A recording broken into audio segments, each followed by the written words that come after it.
안녕하세요.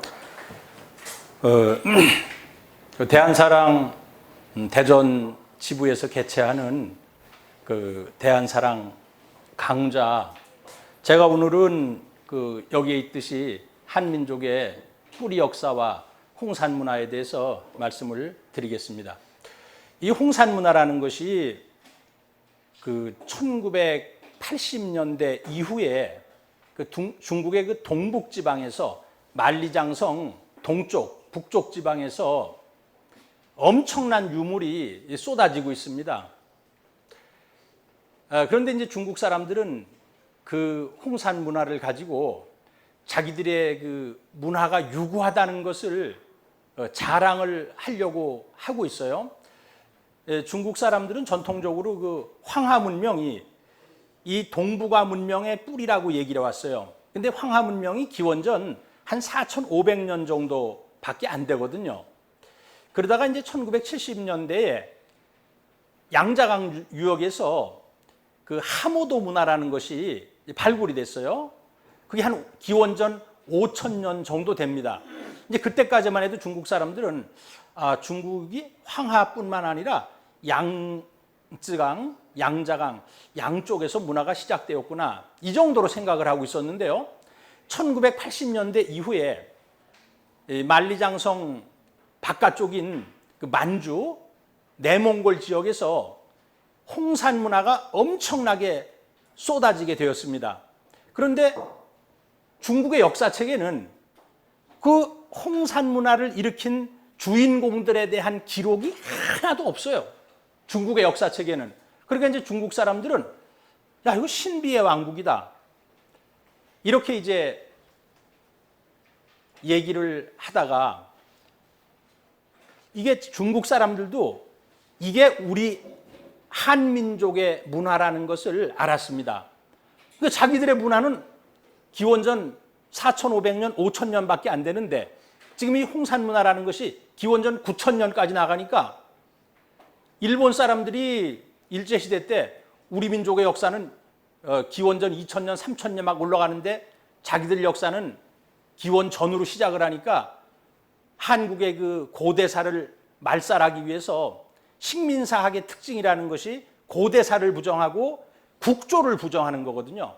그리고 자기들은 없는 역사를 600년을 누려가지고, 중국은, 일본 사람들은 기원전 600년부터 자기 민족의 역사를 시작하고, 우리 단군은 다 신화의 인물이고 뭐 그 이전에 배달국, 환국은 없었던 얘기고, 이렇게 역사를 조작했듯이 중국 사람들도 동북공정이라는 것을 만들어 가지고 이 모든 문화가, 이 홍산 문화가 이게 황제족의 문화다. 황제라는 사람은 중국 사람의 시조예요. 이게 우리 문화다, 이렇게 지금 왜곡을 시키고 있습니다. 그래서 이것을 우리나라의 역사학자들이 연구를 해가지고 교과서에 실어가지고 이 홍산 문화라는 것이 우리 조상들의 문화고 이것이 환국, 배달국, 고조선 시대의 문화라는 것을 연구를 해서 세상 사람들에게 알려야 되는데, 지금 우리 한국의 강단 사학자들 중에는 이것을 연구하는 사람들이 거의 없고요. 거의 없고, 이제 제야사학자들, 그리고 이제 사학이 전공이 아닌 사람들에 의해서 조금 연구가 되고 있는 실정입니다. 그래서 저는 오늘 이 한민족의 이 뿌리 역사인 삼성조 시대의 역사, 환국, 배달국, 단군조선 시대의 역사에 대해서 먼저 말씀을 드리고, 그리고 나서 홍산 문화에 대해서 말씀을 드림으로써 이 홍산 문화라는 것이 아주 우리 조상들의 만든 문화고, 그리고 그것이 환국, 배달국, 고조선 시대의 문화라는 것을 증명해 보도록 하는 그런 시간을 갖도록 하겠습니다. 자, 그러니까 이제 두 부분으로 되겠죠. 우리 민족의 뿌리 역사가 제일 파트가 되고 홍산 문화가 두 번째 파트가 되겠어요. 자, 우리 이제 환국이라는 것이 있는데, 여러분들이 숫자가 나오면은 잘 외우기가 쉽지가 않죠. 그런데 요 정도는 한번 외워두셔야 될 것 같아요. 기원전 7197년이 환국이 건국이 된 해고요. 3897년이 배달국이 건국된 연도예요. 그러니까 우리가 환기와 배달기를 따지려면은 저기다가 이제 올해가 2019년이잖아요. 그래서 여기 잘 안 보여. 레이저가 9216년, 7197년에다가 2019년을 더하면은 9216년 전, 우리 환국의 역사가 9216년 전에 이제 우리 역사가 시작되었다 이렇게 말씀을 드릴 수가 있어요. 자, 환국은 7명의 환인이 있었어요. 초대 안팎연 환인, 그리고 이제 2대 혁서 환인, 3대 고시리 환인, 4대 주양 환인, 5대 석재임 환인, 6세 구울리 환인, 7세 지위리 환인, 이렇게 해가지고 7명의 환인이 3301년 동안 환국이라는 장대한 역사가 진행이 되었습니다. 이거를 보면은 사람들이 의문을 가져요. 3301년을 7명의 환인으로 나오면은 한 평균 450년 이상이 되거든요. 그럼 환인 한 사람이 450년 동안 평균적으로 통치했다는 거예요. 그러니까 이제 옛날 사람들이 이걸 이해가 안 되니까 야, 저거는 7개의 왕조가 아니었더냐 이렇게 얘기를 하고 있는데 이것은 맞는 얘기입니다. 지금 사람들이 오해를 하고 곡해를 하는 게 하나 있어요. 잘못 알고 있는 게 있어요.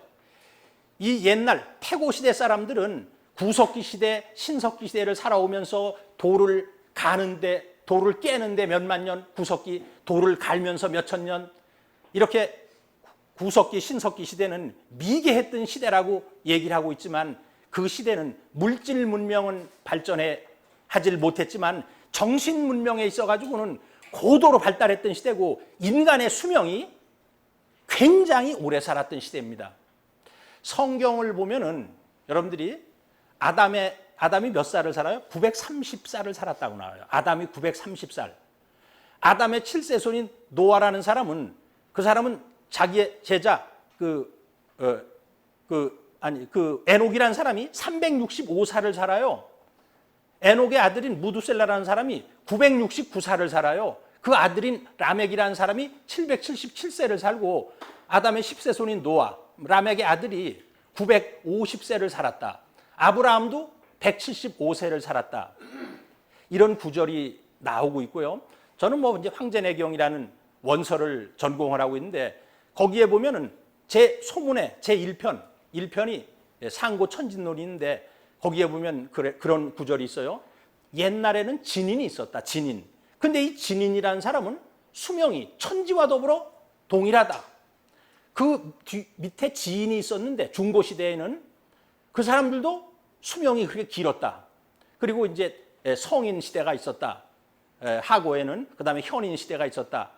이렇게 해서 물질 문명은 발전하지 못했지만 이 태고 시대, 상고 시대 사람들은 정신 수준이 굉장히 높았고 오래 살았던 그런 시대가 있었다는 것을 우리가 이제 알고 지나가야 됩니다. 그러니까 지금 역사학계에서 가르치는 것을 잘못된 거예요.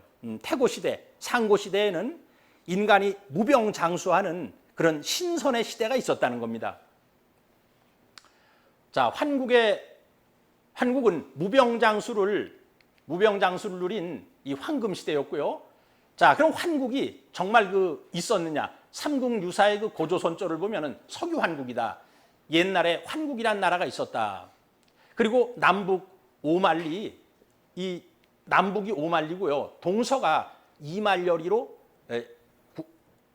이말려리의 그 영토를 가지고 있었고 이제 12환국으로 구성되어 있었다. 강단사학자들이 오만리, 이만리를 가지고 시비를 겁니다. 오만리가 되면 얼마나 땅이 길이가 영토가 넓으며 이말려리면 상상할 수 없는 거리다. 그 사람들이 무식해서 그래요. 그 25사의 진서 사이전을 보면은 거리에 대한 개념이 나옵니다. 옛날 사람이 무슨 길이를 재는 단위가 있었겠어요? 옛날 사람들은 말을 타고 하루 종일 가는 거리를 백리라고 계산을 했어요. 백리라고. 그걸 마행일이라고 합니다. 말을 타고, 그러니까 그 길은 직선거리가 아니에요. 꾸불꾸불하면 꾸불꾸불한 길을 걸어가는데 말이 하루에 가는 길이 100리예요. 100리. 그 말이 이틀 갔다. 그 200리예요. 옛날에 그렇게 길을 따졌어요. 이게 진서 사이전에 나와요. 저도 사실 이게 굉장히 궁금했었는데 옛날 사람들이 어떻게 이 거리의 개념을 정해가지고 몇만 리, 몇천 리를 얘기했을까? 옛날 사람은 말을 타고서 그 천천히 하루 가면은 그게 100리예요. 그게 100리. 그래서 이제 거기에는 500리를 갔는데 그 5만리다. 500리. 그러니까 말을 타고 500일을 갔어요. 500일. 그게 이제 5만리입니다. 그게. 길이 개념은 이것은 마행일, 말마자에다가 행할행자에다가 날일자, 말이 행하는 그걸 가지고 길이를 따졌던 겁니다.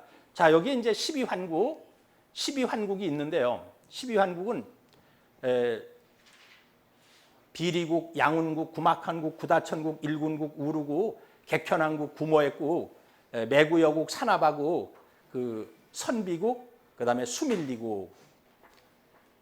저는 이 12환국, 옛날 보면 12환국이다, 또 12신이다, 이 10이라는 말을 많이 쓰는데요. 이것은 십간과 12지에서 나온 개념이에요. 하늘의 질서는 열로 이루어져요. 사람의 손가락이 10개이듯이 가불병정 무기경신 임계. 땅의 질서는 자축인묘 진사오미 신유술의 12의 질서로 이루어지게 됩니다. 그래서 옛날 사람들이 땅을 다스리기 구획을 한 거기 때문에 그래서 아마 12환국으로 하지 않았을까 이렇게 생각이 듭니다.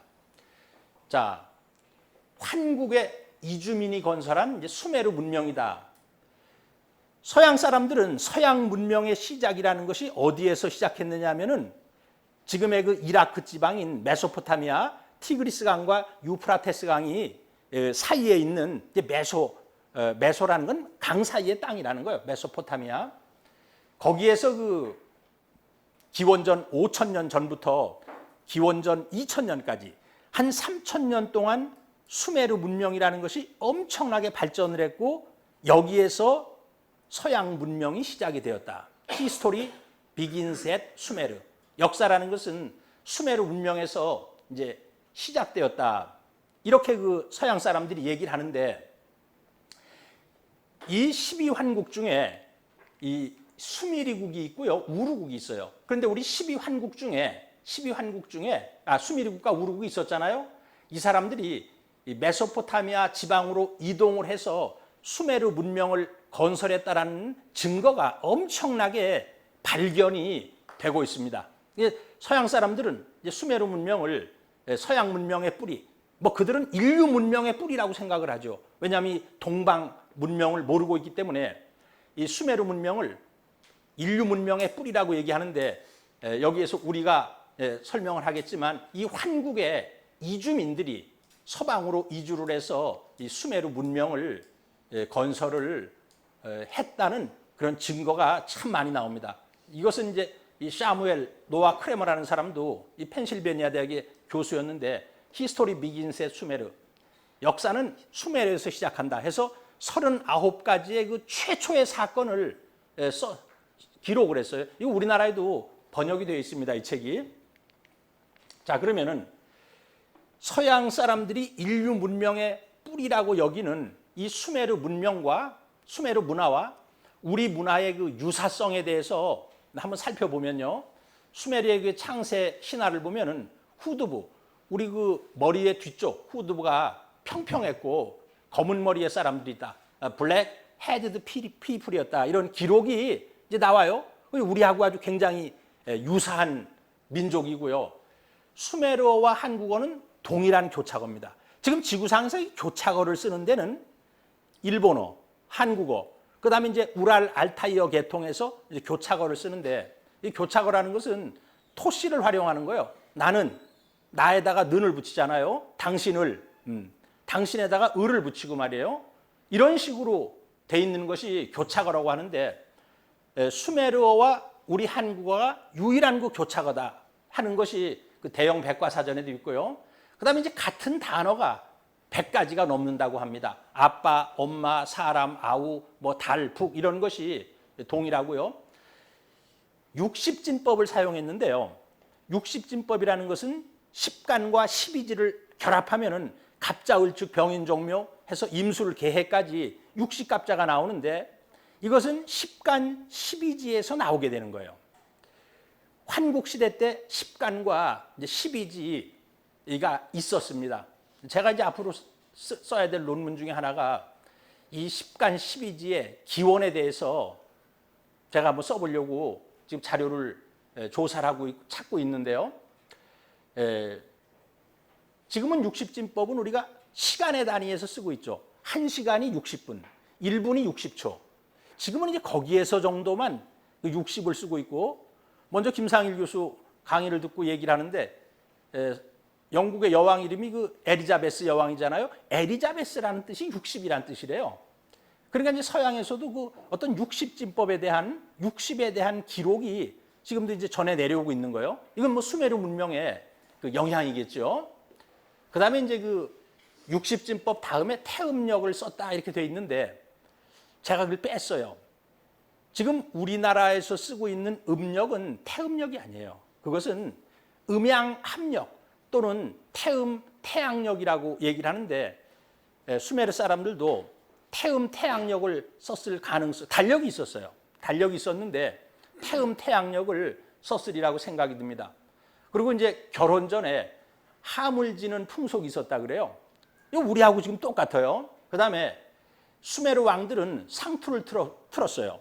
이것은 1923년에 우르국 왕의 무덤을 발굴을 했는데 머리에 그 상투를 틀고 있었습니다. 상투를 트는 민족은 우리 민족밖에 없거든요. 이게 이제 씨름을 하는 풍속이 있었다. 이게 지금 씨름하는 모습인데 이게 기원전 2400년 전에 바그다드에 이라크의 수도가 바그다드잖아요. 닌투 신전에서 발견된 항로인데 씨름을 하고 있는 모습이 있어요. 씨름하는 민족은 우리 민족이에요. 우리 민족. 그리고 순장 제도가 있었고 여인들은 물건을 이제 머리에 이었다. 자, 이렇게 보면은 이제 우리가 환단고기를 통해 가지고 우리 민족의 또는 전 인류의 최초의 국가로서 환국이 있었다 하는 것을 알고 있고 그 환국에는 12환국이 있었고 우르국과 수밀리국이 있었다 하는 것도 알거든요.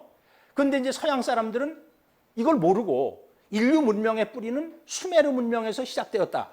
그런데 이제 수메르의 도시국가 중에 우르국이 있었고요. 또 수메르라는 말이 수밀리하고 비슷하고 우루가 똑같단 말이에요. 그래서 과거에 이제 선행 연구자들이 이 수메르 문명의 연구자들은 동방에서 간 것이다. 샤무엘 노아 크레머라는 사람도 이 수메르 문명을 건설한 주인공들은 동방에서 왔다 이렇게 얘기를 하고 있어요. 그리고 이들은 안산을 넘어가지고 수메르에 왔다. 메소포타미아 지방에 왔다고 하는데요. 안산이라는 것이 안이라는 것이 하늘이라는 뜻이고요. 산이라는 것이 산이에요. 그들은 천산을 넘어서 여기에 왔다. 그 이제 우리 환국에서 그쪽을 가려면은 천산산맥을 넘어야 돼요. 천산산맥이 있어요.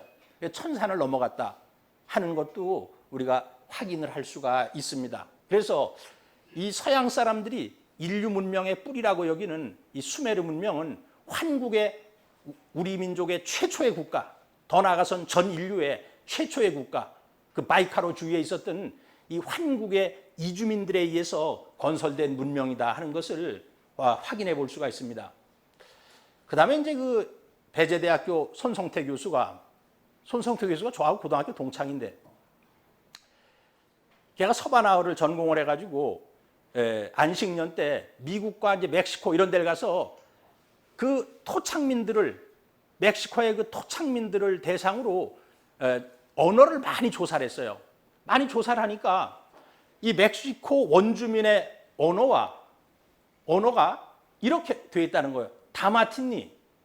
이것은 우리말로 다 맞히는 사람, 점쟁이를 얘기하는 것이고 다 기려는 다 그려. 화가를 얘기하는 것이고 내 집은 내 집이고 나그다조다. 나는 그것이 다 좋다. 아니 그래서 멕시코 원주민의 언어를 조사하니까 아니 우리 언어가 아니면은 우리 언어와 동일하고 우리 언어가 아니면은 해석할 수 없는 그런 내용들이 많은 걸 보고서 이 북아메리카에 있었던 인디안이라든가 남아메리카에 있었던 사람들을 인디오라고 하거든요. 인디안과 인디오도 이 환국의 사람들이 이주해서 건설한 문화다. 이렇게 얘기를 하고 있습니다. 자, 북미의 인디언 문화라든가 이제 아스텍 문화라든가 이 아스텍이라는 것이 이제 아사달에서 갔다는 거예요. 아사달. 그러니까 저도 그 아사달의 뜻을 굉장히 많이 궁금했는데 먼저 이제 김상일 교수가 우리나라 사람들이 first를 아스라고 했다는 거예요. 아스. 그래서 이제 아사달의 뜻이 굉장히 여러 가지가 있는데 그 달이라는 건 땅이라는 뜻이에요. 우리가 해가 비치는 곳을 양달, 그늘진 곳을 음달, 기울어진 곳을 비탈이라고 얘기하듯이 이 달이라는 것이 땅의 뜻인데 아사달이라는 것이 아스에서 아스라는 게 first의 뜻이래요. 우리가 옛날에 그렇게 썼대요. 그래서 최고의 땅, 가장 신성한 땅 그런 개념으로 아사달이라고 하지 않았겠느냐. 왜냐하면 천재를 지내는 가장 성스러운 장소였기 때문에 아마 아사달이라고 부른 것 같아요. 자, 이렇게 보면 말이에요. 김상일 교수가 얘기했듯이 우리 환국을 중심으로 해서 두 손을 딱 펼치면은 양 날개처럼 저 서쪽으로 이주해서는 서양 문명의 뿌리인 수메르 문명이 나왔고 이 동쪽으로는 북아메리카 인디언, 남아메리카의 인디오들이 그 역시 환국의 이주민들에 의해서 문명을 건설했다. 이렇게 해석을 할 수가 있습니다. 뭐 이렇게 놓고 보면은 동서양 인류 문명의 뿌리라는 것이 우리 민족으로부터 시작되었다. 이렇게 말씀을 드릴 수가 있습니다. 그런데요, 이것이 임시정부 수립 제23주년, 임시정부가 1919년 4월 달에 3.1운동이 일어난 뒤에 우리나라의 임시정부가 만들어졌거든요. 그러니까 이제 1942년인데 23주년이 되면은 3.1절 선언에 이런 말이 있어요. 우리 민족은 처음 환국이 창립된 이래 단군 부여, 삼한, 삼국 고려, 조선 및 대한민국을 거쳐 민족의 광채를 보존하며 100번 전쟁에 분발하여 시종일관하였고 전 국가의 인격을 보존하였다. 지금 강단사학자들은 환국은커녕 배달국도 인정을 하지 않고요. 고조선도 인정을 하는 듯하지만 부정을 하고 있어요. 역사 교과서를 보면은 분통이 터져가지고 보지를 못하거든요. 뭐 단군이 기원전 2333년 전에 고조선을 건국하였다고 한다. 이게 꼭 남의 나라 역사 기록하듯이 이렇게 기록하고 고조선도 부정하고 이렇게 있는데 우리 임시정부에서 우리 민족의 최초의 국가가 환국이었다는 것을 이렇게 분명하게 언급을 하고 기념식을 했다는 것을 보면은 독립운동하던 사람들의 역사의식 속에는 우리의 환국, 배달국, 이 고조선에 대한 단군조선에 대한 분명한 인식을 가지고 있었다 하는 것을 알 수가 있습니다. 자, 두 번째 나라는 이제 배달국인데요.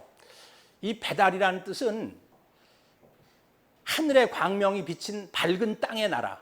이제 박달에서 이제 배달이 되었다는 거예요. 이 밝은 땅.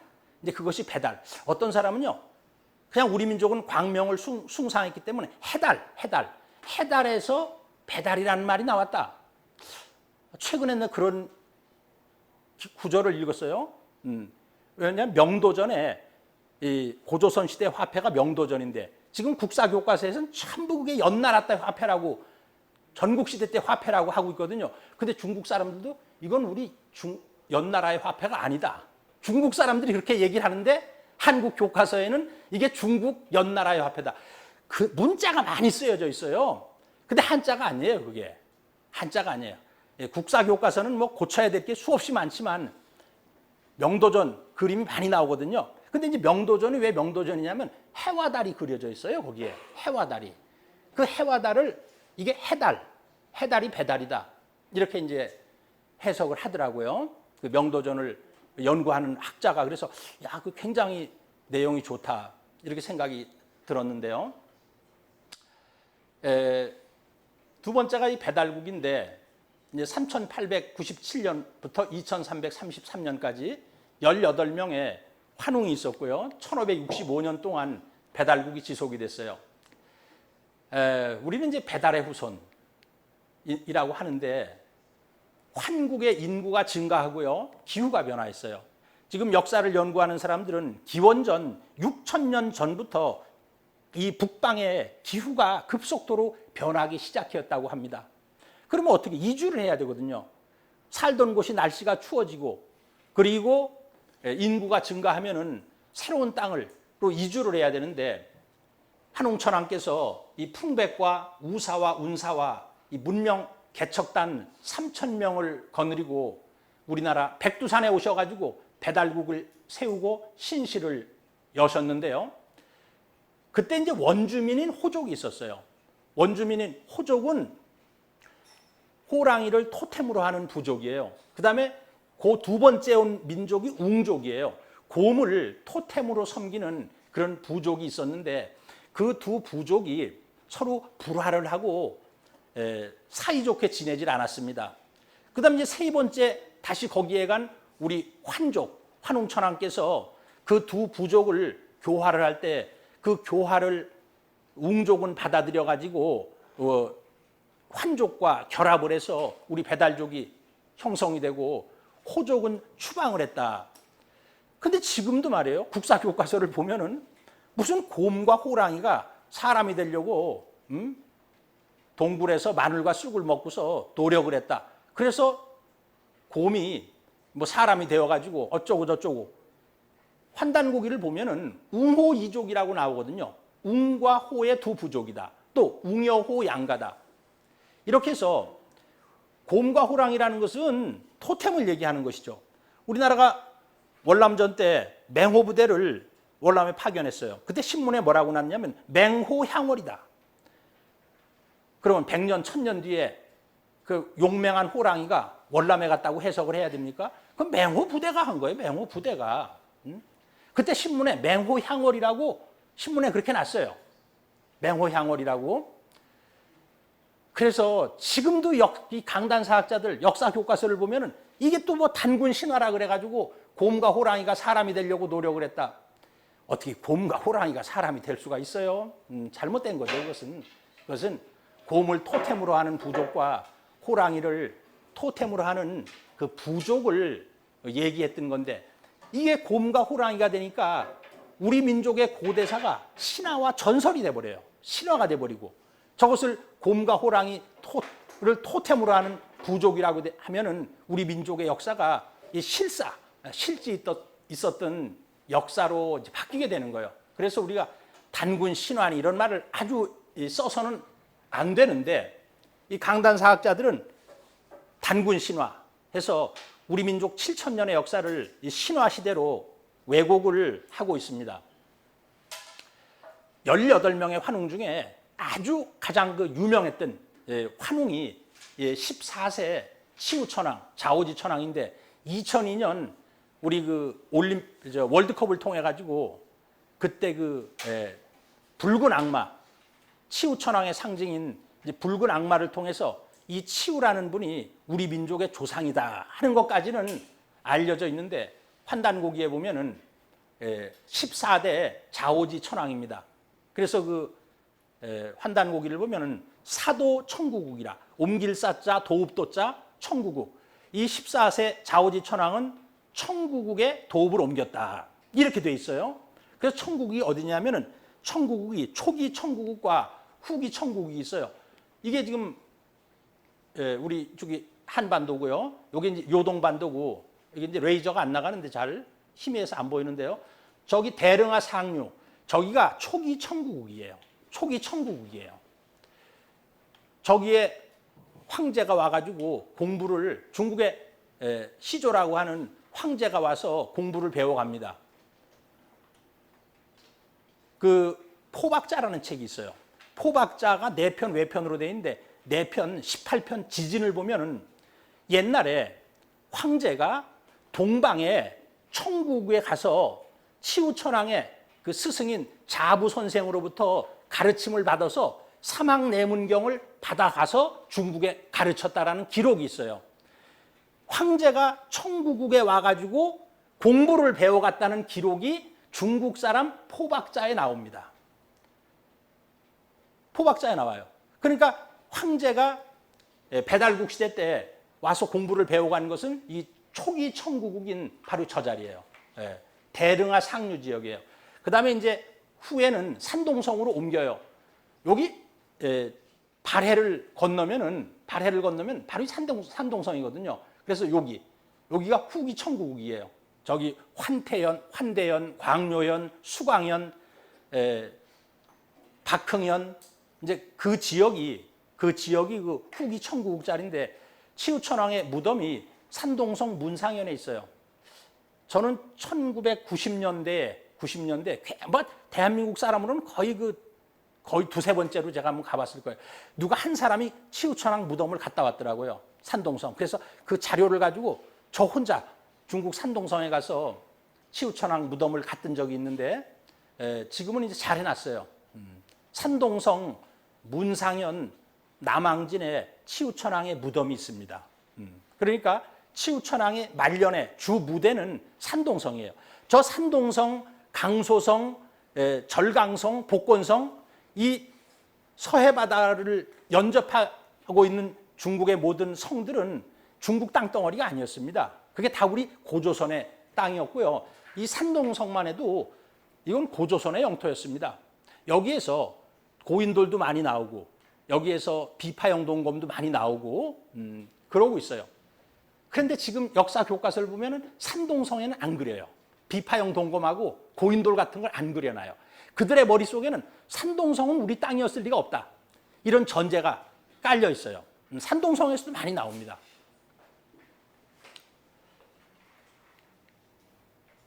자, 14세 자오지 천왕에 대해서 조금 더 말씀을 드리면은 이게 이제 김산호 화백이 그린 자오지 천왕인데요. 저 뿔이 있잖아요. 저건 이제 소뿔이에요, 소뿔. 소의 뿔을 상징하는 것이고 황제 헌원과 이 탕록의 들에서 10년 동안 73회를 싸워서 그를 신하로 삼았어요. 환단고기에는 그를 신하로 삼았다고 되어 있는데 중국의 사마천이 쓴 사기를 보면은 황제가 치우와 싸워가지고 치우를 사로잡아서 죽였다. 이렇게 왜곡을 시켜놨어요. 그러니까 중국 사람은 아주 머릿속에 철저하게 저 치우는 망나니 같은 사람인데 황제한테 잡혀가지고 죽은 사람이다. 얘기가 안 돼요, 중국 사람하고는. 사마천 사기에 그렇게 기록이 되어 있기 때문에 그 황제하고 전쟁을 할 때 도술을 부려요, 도술. 그래서 만세 도술지종이고 치우천왕은 만고 무신 용광지조. 제가 뒤에다 군신, 전쟁의 신이라고 했는데요. 한고조 유방이 항우와 전쟁을 시작할 때 이 치우천왕 사당에서 제사를 지내고 승리를 거두게 됩니다. 그리고 자기가 중국을 통일한 뒤에도 치우의 사당을 저 수도인 서안에다가도 치우의 사당을 만들게 됩니다. 우리나라 군부대에는 말이에요. 이 전쟁의 신, 백전백승의 신인 치우천왕의 동상을 모셔야 되거든요. 뭐 저도 군부대 강의를 많이 가는데 제가 이제 그런 얘기를 해요. 왜 우리나라 군부대에 이 치우천왕의 상이 없느냐? 치우천왕 동상을 우리나라 군부대마다는 다 세워야 되는 거예요. 우리 이순신 장군도 그 치우천왕에게 제사를 지냅니다. 난중일기를 보면은 그리고 서울의 뚝섬이라는 것도 그 치우천왕에게 그 제사를 지내던 그 둑제를 지내던 곳이라서 뚝섬이라 그랬거든요. 그 주인의 제사의 대상이 치우천왕이었어요. 이 병법의 조라 그러고요. 금속제 무기의 창시자인데 치우천왕은 환단고기를 보면 동두철액이라고 돼 있어요. 구리동자에다가 머리두자, 구리머리에다가 철액이다. 쇠로 만든 이마를 가지고 있었다. 이것은 그런 구리와 청동과 쇠로 만든 투구를 썼다는 거거든요. 그러니까 우리의 그 청동기 시대는 치우천왕 이전으로 올라가야 되는데 치우천왕이 지금으로부터 4,700년 전 사람이거든요. 그럼 우리의 청동기 시대는 4,700년, 5,000년 전. 중국에서는 5,000년 전에 청동기가 나와요. 그런데 한국의 강단사학자들은 한국의 청동기 시대는 10세기부터고 청동기를 씀으로부터 국가가 성립하기 때문에 고조선은 2333년에 결코 건국이 될 수가 없고 BC 10세기에 고조선은 건국되었다. 이게 이제 국사 교과서의 공식 입장이에요. 이게 보면 분통이 터지죠. 우리나라에서 실제로 기원전 2000년 전 이전의 청동기도 나와요. 인정을 안 해요. 나와도 인정을 안 해요. 자기들의 학설이 다 무너지니까.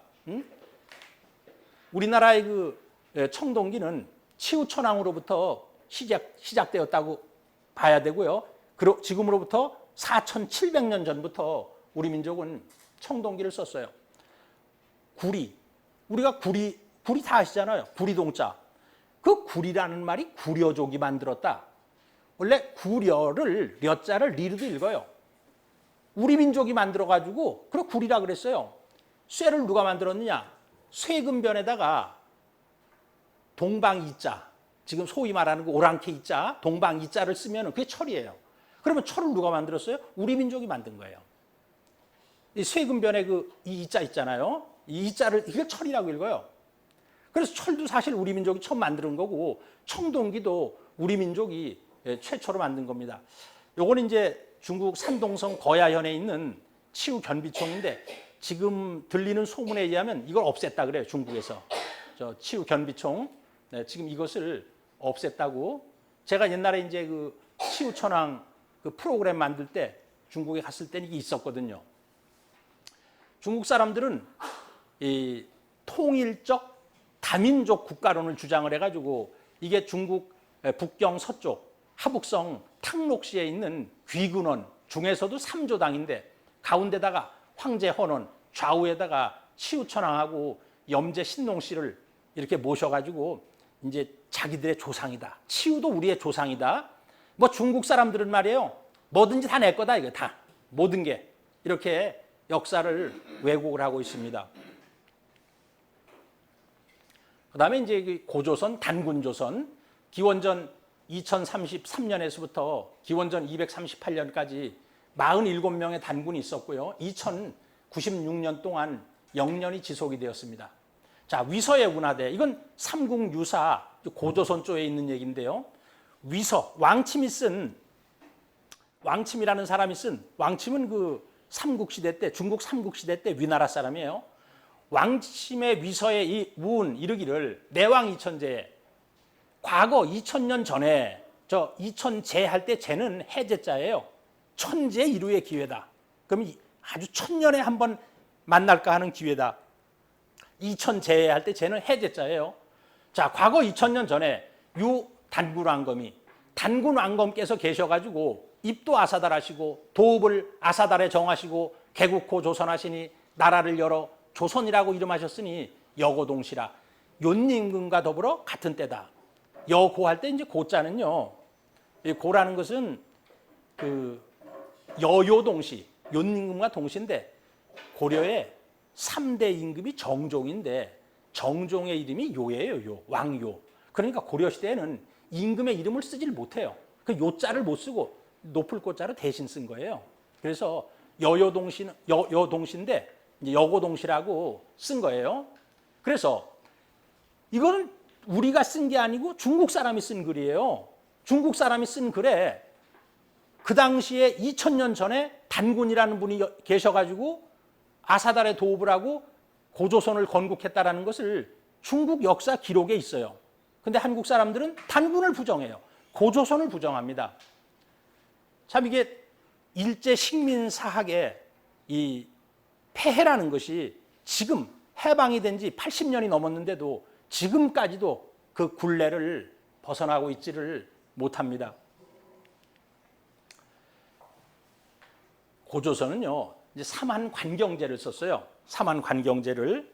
그래서 이 저쪽 진한이라는 것이 여기 송화강을 중심으로 해서 진한이고요. 한반도는 마한이라 그랬어요.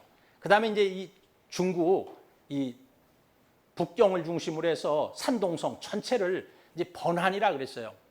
이것은 우리 민족이 이 철학 일신 즉 삼신이다.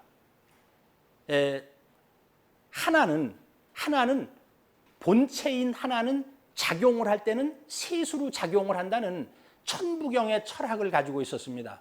그렇기 때문에 하늘에 삼신이 작용하듯이 땅을 삼한으로 나누어 다스렸어요. 그게 진한마한 번한인데 저는 그 진한마한 번한의 이름이 어디서 왔느냐면은 물한, 불한, 신한에서 왔다고 생각해요. 천일, 지일, 태일을 순 우리말로 얘기하면 이게 천지인으로 나누었는데 인간을 인일이라고 하지 않고 천지보다 더 위대한 존재로서 태일이라고 했는데요.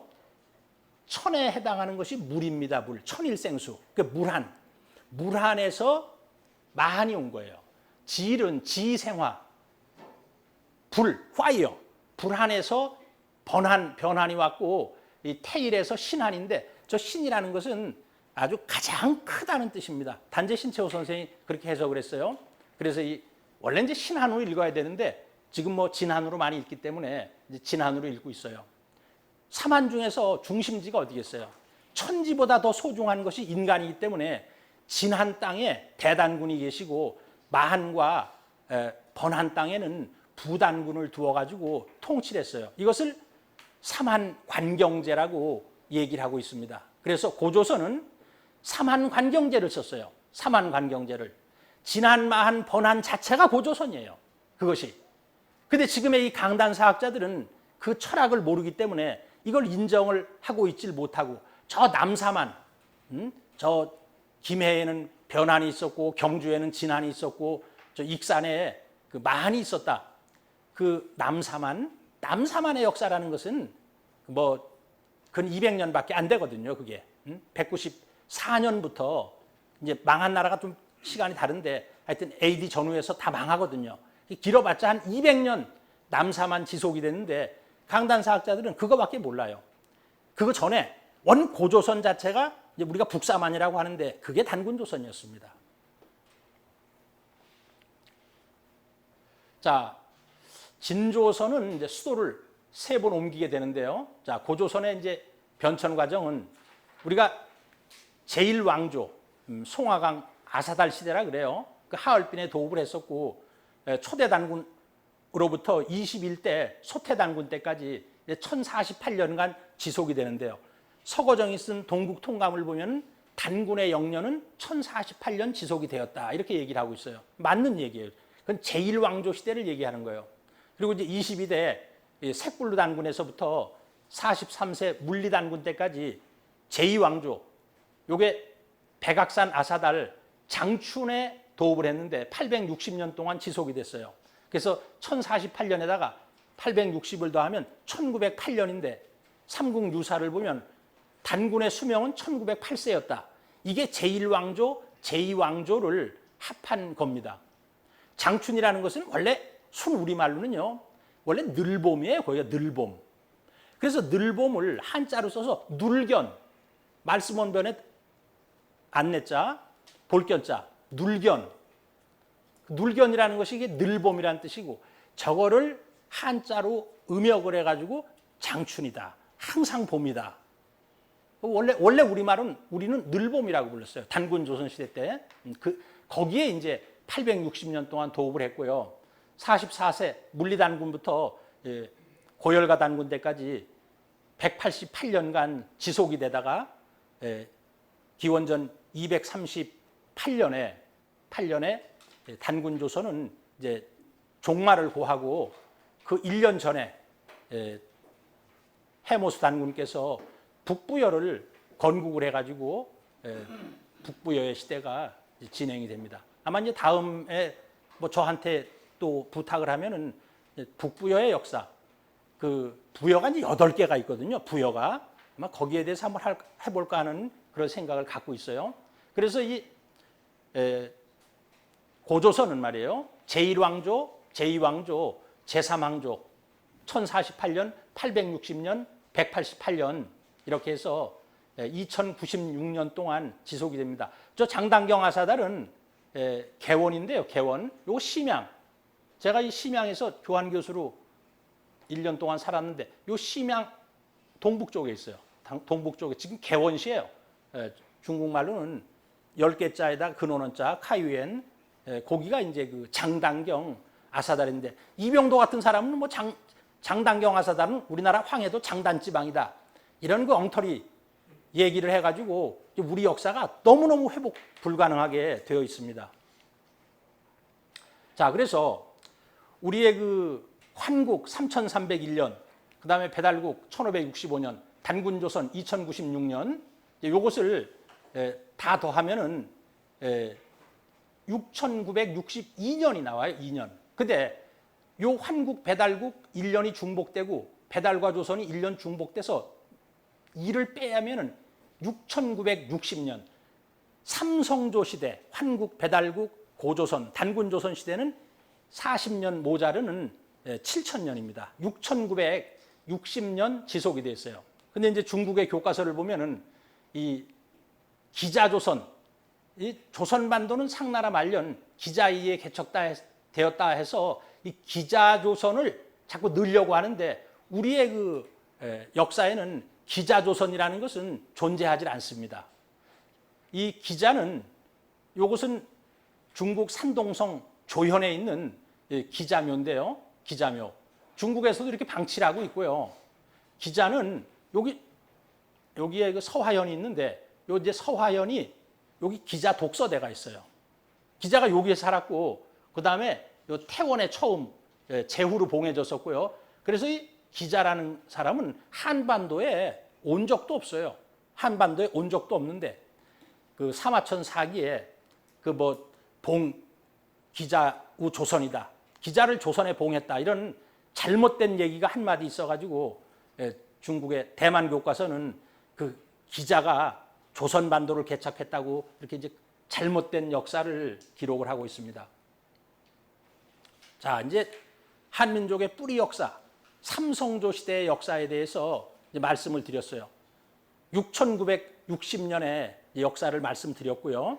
7000년의 역사를 말씀드렸고 이어서 동서인류 문명의 발상지, 우리가 제5의 문명, 이제 홍산 문명, 이것은 요하 문명이라고 하는데 원래 이제 문명이라는 것은 큰 강을 가지고 명명하잖아요. 황하 문명, 메소포타미아 문명, 그다음에 이집트 문명 이런 것들이 전부 이제 강을 가지고 얘기하기 때문에 1995년에 이 홍산 문화를 연구한 곽대순이라는 사람이 이 동북지방에 나온 모든 것을 요하 문명이다 이렇게 명명을 해가지고 이제 지금은 저것이 보편적인 말로 쓰이고 있어요.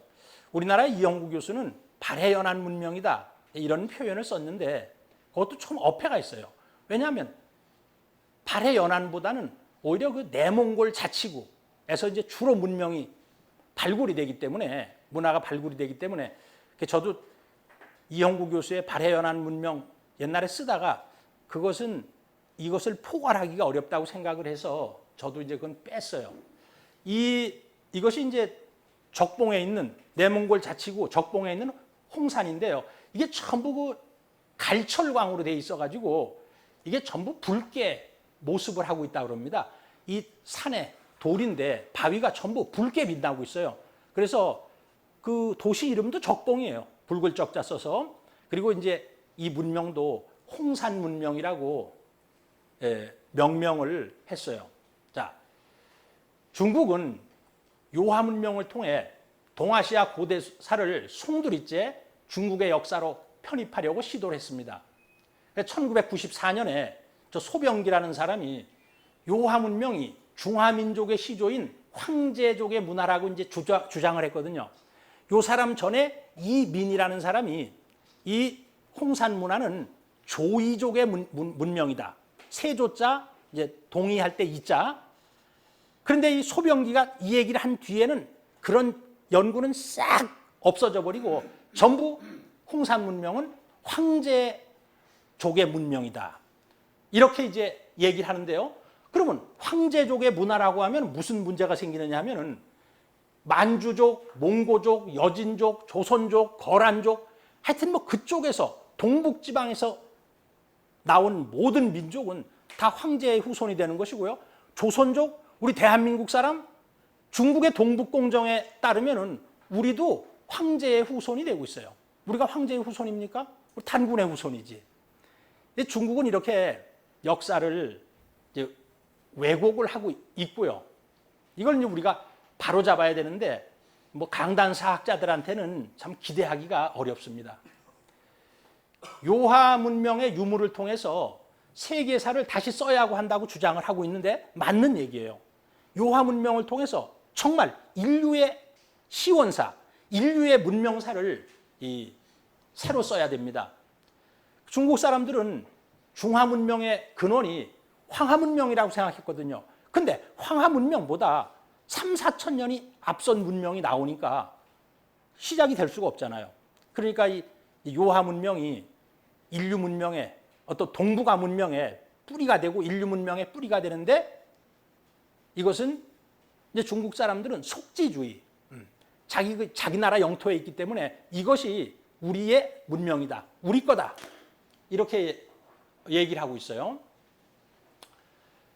지금은 이제 요하 문명에서 시작이 되었다 이렇게 얘기를 하고 있어요. 자, 그리고 중국 사람들이 오랑캐 지역이라고 하는 만리장성 밖, 만리장성이라는 게 담장이에요. 우리가 집을 지으면 담을 쌓잖아요. 그 담 안과 담 밖이 있는데 만리장성 바깥이니까 담 밖에서 생긴 문명이에요. 발굴된 신석기, 동석병용기, 그다음에 이제 청동기. 이제 신석기 시대는 여기에서 소화서, 흑룡화, 사해, 부화, 그 조보구 문화까지가 신석기 문화고요. 여섯 번째 홍산 문화가 동석병용기 문화고요. 그다음에 이제 소하연 문화까지도 이제 동석병용기고요. 하가점 하층 문화부터 역사학자들이 일반적으로 청동기 문화다 이렇게 얘기를 하고 있어요.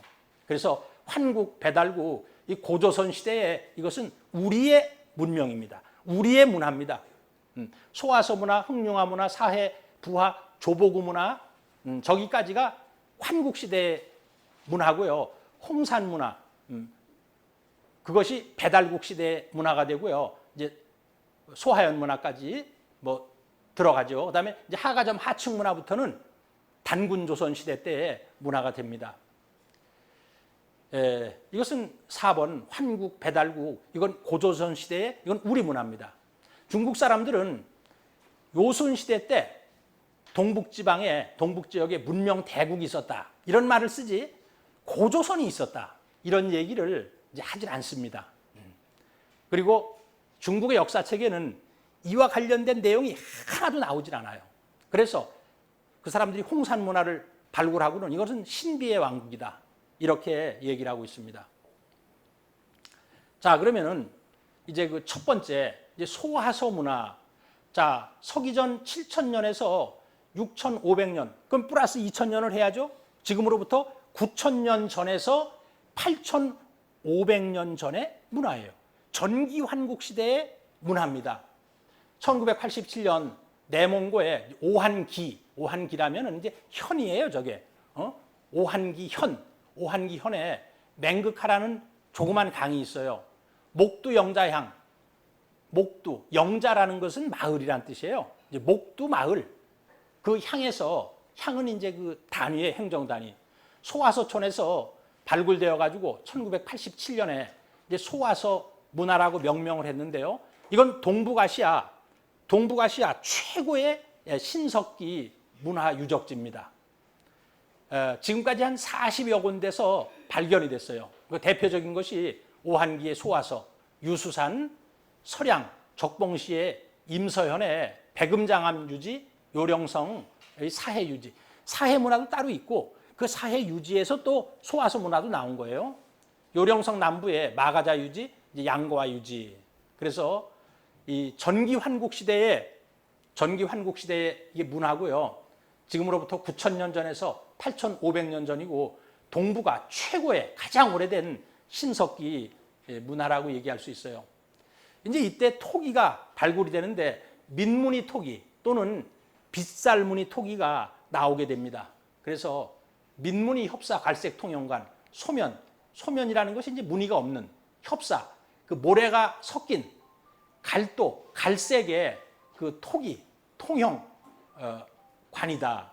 그다음에 이제 장방형의 직사각형이죠. 장방형의 반지열식 방에서 살았고 집단 취락이 있었고 흙덩이를 쌓아서 만든 용 형상물인 이 퇴소 토령, 이 지금 양가와 유지에서 발굴이 됐는데 용에 대한 것이 워낙 중요해서 언급을 했고요. 이 최초의 빗살무늬 토기가 나오게 되는데요. 완전한 것은 거의 없고요. 이렇게 파편적으로 많이 발굴이 되고 있습니다. 자, 그래서 이건 뭐 중요한 건 아니고요. 소화서 문화의 토기들은 이제 상좌에 앞에 그림에 있는 것처럼 민무늬 토기가 이제 주류를 이루고 막 이렇게 점을 찍어놨어요. 움푹하게 점을 찍은 와전문 토기, 그리고 이제 빗살무늬 토기 이런 것이 있고요. 이렇게 크로스로 되어 있는 격자문은 이제 흑룡화에서 나타나게 됩니다. 두 번째 이제 흑룡화 문화인데요. 그 이제 홍산 문화라는 개념이 두 가지가 있어요. 이 전체 신석기, 동석, 병영기, 청동기, 동북지방에 발견된 전체 문화를 홍산 문화라고 하는 경우도 있고, 이제 기원전 4,500년부터 3,000년까지 여섯 번째 나오는 이제 그것만을 홍산 문화라고도 하는 개념이 있으니까 여러분들은 뭐 두 가지 개념을 다 알고 계셔야 되겠죠. 자, 흑룡화 문화라는 것은 지금으로부터 기원전 6,200에서 5,200, 그러니까 이제 8,200에서 여기 8,200에서 그 7,200년 전 문화인데요. 오한기 보국토향, 이 오한기라는 것이 그 내몽골 자치구에 있는 현의 이름이에요. 오한기 보국토향 흑룡화촌에서 최초로 발견되었고 1985년에 흑룡화 문화라고 명명을 했어요. 분포 지역은 이 정도, 여기에 흑룡화 문화가 있습니다. 자, 이건 중기 환국 시대의 문화예요. 중기 환국 시대에. 자, 여기서는 이제 뭐 옥결이 많이 나오는데 다음에 설명이 나오니까요. 세계 최초의 옥귀걸이 및 옥결이와 옥기가 출토가 돼요. 그래서 이걸 결이라는 것은 여기가 이제 터졌다는 뜻이에요. 여기가 터졌잖아요. 옥결. 여기 이제 세계 최고로도 이환, 시지의 쭈이, 뭐 구라우더, 얼후안 해서 세계에서 가장 오래된 귀걸이다 이런 뜻인데요. 세계에서 가장 오래된 귀걸이가 흑룡화 문화에서 나오게 되었거든요. 위에 있는 이 그림이거든요. 이게 이제 터졌잖아요. 터져가지고 이걸 옥결이라고 합니다. 옥결. 터질 임금왕변에 쓰지만 터졌다는 뜻이에요. 터졌다. 그래서 흑룡화 시대에 보면은 막 옥이 무더기로 출토가 되고 있어요. 그래서 이 중국 사람들은 이 석기 시대와 청동기 시대 사이에 옥기 시대를 넣어야 된다. 중국 학자들은 수만 점의 옥 유물 발굴로 옥기 시대의 설정을 적극적으로 주장을 하고 있어요. 중국에서는 그렇게 얘기를 해요. 황금은 돈으로 환산을 할 수 있지만 옥이라는 것은 돈으로 따질 수가 없다. 이렇게 이제 얘기를 해요. 옥이 그렇게 중시했다는 겁니다. 옥을. 그러니까 이 옥이 왜 그렇게 중시가 되었느냐 하는 것은 뭐 뒤에 말씀을 드리고요. 그런데 이 옥을 조사해 보니까 압록강 너머에 그 수암옥을 가져다 썼어요. 그리고 강원도 고성군 주광면 문암리의 옥결과 형태가 같은데요. 여기가 이제 수암이에요. 여기가. 그러니까 이 압록강 바로 지나면 여기가 수암면인데, 지금 흑룡화 시대 때의 대부분의 옥은 옛날에는 이제 100%라고 했는데 근자에는 이건 저기 흑룡강 쪽에서 온 옥도 있다 이렇게 얘기를 해서 한 7, 80% 이상이 이 수암옥을 가져다 썼다는 거예요. 그러면 이 수암옥을 썼다는 것은 이 전체가 동일 문화권이었다는 거예요. 동일 문화권이었고, 더군다나 이건 뭐 옛날에 이건 중국 땅이 아니라 우리나라 땅이었잖아요. 그러니까 이건 전부 우리 문화라는 건데, 여기 이제 고성이 있어요. 고성군. 여기 강원도 고성군 주광명 문왕리에서 이 발굴된 옥결이에요. 옥결이에요, 이게. 이거하고 모습이 비슷하죠. 이게 오히려 투박하죠. 더 투박하죠. 그리고 이 강원도 고성군에서 옥결이 우리나라가 중국보다 먼저 발굴이 됐어요. 그럼 우리나라 사람들이 똑똑하면은 우리나라 고성군에서 전 세계에서 최초로 옥 귀걸이가 발견됐다. 이렇게 얘기를 해야 되는데 한국의 학자들이 무식해가지고 그 얘기를 못했어요. 그래서 중국 사람들이 우리보다 늦게 흑룡화에서 옥결을 발견하고선 세계 최초의 옥을 발견했다. 뺏겨버렸어요. 우리가 먼저 발굴하고 시대도 늦지도 않아요, 우리가. 그래서 저도 일부러 그냥 그 고성에 가서 고성에 가니까 이제 주광면이 있고 그 이제 동해 바닷가하고 접했어요. 문암리 거기에서 이 흑룡화의 옥결하고 고성군의 옥결하고 똑같이 생겼는데 이게 더 투박해요. 이게 더 투박해요. 그래서 시대는 같아요, 거의. 이걸 6200년에서 5200년이고 왜 6000년 전이라고 하니까 어쩌면 이것이 더 빠를 수도 있어요. 우리나라 것이. 그때 우리나라 그 고고학자들이 전 세계적으로 우리나라에서 최초의 옥결이 나왔다. 이걸 했으면 우리가 이 중국에서 감히 이런 얘기를 못 하는데 중국 사람들 아까 얘기했잖아요. 세계에서 가장 오래된 옥결을 발견했다. 자, 우리나라에서 이제 이 옥결이 굉장히 많이 나옵니다. 이 남한 출토 주요 이제 결상이식이라고 했는데 이 결상이식이 옥결이에요. 부산시 동삼동, 고성군 문암리, 여수시 안도리, 울산 처용리, 사천시 선진리, 청도시 사천리, 제주도 고산리, 삼양동, 용담동, 도두동 이런 데서 우리나라에서도 엄청난 옥결이 이렇게 이제 많이 나와요. 그래서 이제 사천시 요 선진리하고 제주도의 용담동 요것은 칼슘화되어 가지고 유백색 흰 빛을 띠고 있어요. 오래되니까 아마 조금 변질이 된 것 같아요. 자, 그래서 왜 옛날 사람들이 이렇게 옥을 중시했는가? 불변하잖아요. 옥이라는 것은 불변하기 때문에 영생 불멸을 추구하는 것을 상징을 하는 거예요.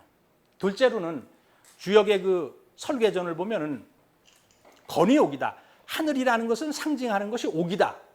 해서 사람이 죽어서 하늘나라에 태어나기를 염원했다고 볼 수 있고요. 이 옥이라는 것은 하느님을 상징을 합니다. 그래서 하느님이 계신 하늘의 수도를 옥경이라 그래요. 옥경. 그 하느님이 계신 서울이다 이런 뜻이에요. 옥황상제. 옥경에 계신 거룩하신 상제님이다. 또 하느님과 일체되기를 염원해서 옥을 쓰지 않았는가. 그리고 이제 옥은 벽사의 기능을 가지고 있어요. 이 벽사라는 것은 물리칠 벽자에다가 사기사자인데 귀신을 물리치는 기능을 가진 신령스러운 물건이다. 불길한 일을 예방하고 건강을 지켜준다 그래요. 옥에서 그 기운이 나오는데 그것이 우리 몸에 굉장히 유익하다고 합니다. 그래서 옥을 장신구로 채용을 하고 이제 그러죠. 아마 이런 의미에서 옛날 사람들이 옥을 사용했던 것이 아닌가 하는 생각이 듭니다. 그 다음에 흑룡화 문화에서 세계 최초의 이 재배종인 기장과 조가 출토가 되었어요. 흑룡화 문화 흑룡구 유지 제1지점에서 1460알이 나왔는데 기장이 1400알, 조가 60알이 나왔어요. 그래서 중국 사람들이 세계 한작 농업 발원지, 전 세계에서 한작이라면 이제 밭농사, 밭농사 농업의 발원지라고 명명을 했어요. 이것은 UN 산하 세계 식량 농업기구 FAO에서 공식적으로 2012년에 명명을 해줬어요.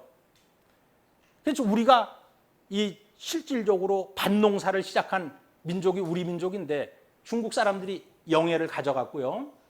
이후 이제 기장과 조는 홍산문화, 하가점 하층문화의 주식이 되었어요. 쌀이 주식이 된 것은 춘추시대 말기부터 쌀이 주식이 됐고요. 그 이전까지는 이 기장과 조가 그 당시 사람들의 주식이었던 것입니다. 자, 그리고 동북아시아 최초의 환호. 이제 환이라는 건 두루루 한자고요. 호라는 것은 그 참호 하듯이 둥그렇게 판 거예요. 그래서 여기 폭이 한 4m가 되고요. 여기 시커먼 부분이에요. 그리고 깊이가 한 2m 정도가 되는데요. 저 검게 보이는 부분이 이제 환호인데 방이 10에서 12줄로 매우 질서 있게 배열이 되었고 700명 내지 900명의 사람들이 120 내지 145 가구에 밀집하여 생활했다. 오한기 박물관에 복원해 놓은 모습인데요. 자, 한 700에서 900명이 집단 생활을 했다는 것은 벌써 이 당시에는 농업 경작을 하고서 생활을 했다 하는 것을 알 수가 있습니다. 흑룡화 문화에는 농업 경작 시대였다, 이런 것을 알 수가 있고요. 그다음에 뭐 빗살무늬 토기는 소화서 문화에서부터 시작을 해가지고 이제 아주 본격적으로 이 빗살무늬 토기가 나오게 되는데요. 저쪽에 있는 것을 우리가 평저형, 밑바닥이 평평한, 요거는 첨저형, 밑바닥이 뾰족한, 요건 이제 북쪽에서 많이 나오고 요건 남쪽에서 나와요. 요런 것은 어디서 쓰느냐 하면은요, 바닷가 모래사장 같은데 이렇게 꽂아놓고서 쓰는 거예요.